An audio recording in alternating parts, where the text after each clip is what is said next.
இதுக்கு எப்படி நன்றி சொல்றதுன்னு எனக்கு தெரியல முதல்ல. ஏன்னா இந்த மாதிரி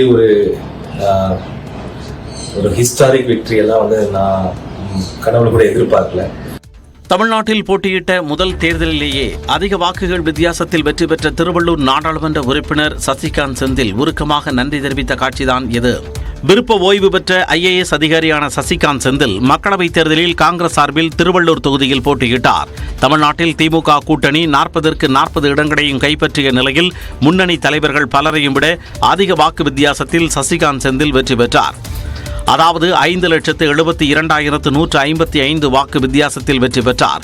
இதனையடுத்து தொகுதி மக்கள் மற்றும் கூட்டணி கட்சியினருக்கு நன்றி தெரிவித்து வீடியோ வெளியிட்டுள்ள அவர் அனைவருக்கும் நன்றி கடன் பட்டுள்ளதாக கூறினார்.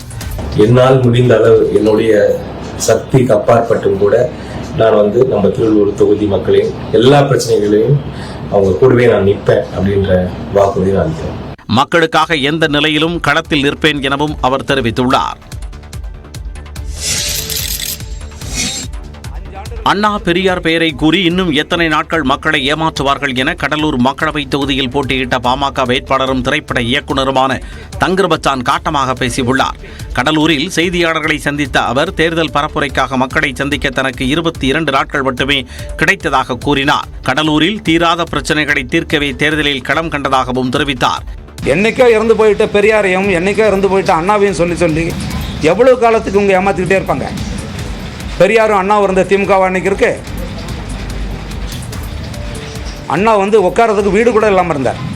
மத்திய அரசும் மாநில அரசும் இணக்கமாக இருந்தால்தான் தமிழ்நாட்டிற்கு நன்மைகள் கிடைக்கும் எனவும் அவர் தெரிவித்தார்.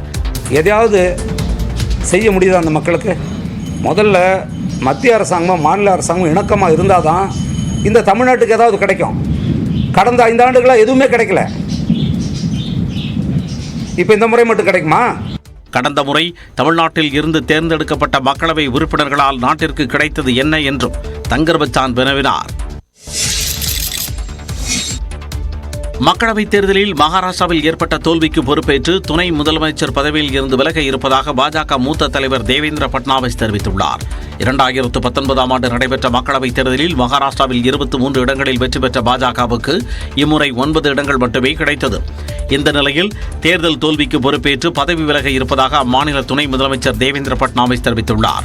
இதுகுறித்து செய்தியாளர்களிடம் பேசிய அவர் மகாராஷ்டிராவில் ஏற்பட்ட தோல்விக்கு தாம் முழு பொறுப்பேற்றுக் கொள்வதாக கூறினார்.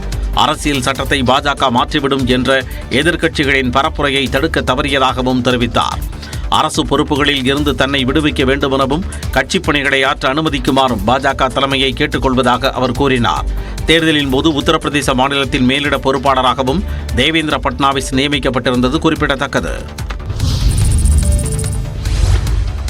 2000ஆவது ஆண்டு முதல் ஒடிசா முதல்வராக இருந்த நவீன் பட்நாயக் தனது பதவியை ராஜினாமா செய்தார். ஒடிசாவில் மக்களவை தேர்தலுடன் இணைந்து சட்டப்பேரவைக்கும் 4 கட்டங்களாக தேர்தல் நடைபெற்றது.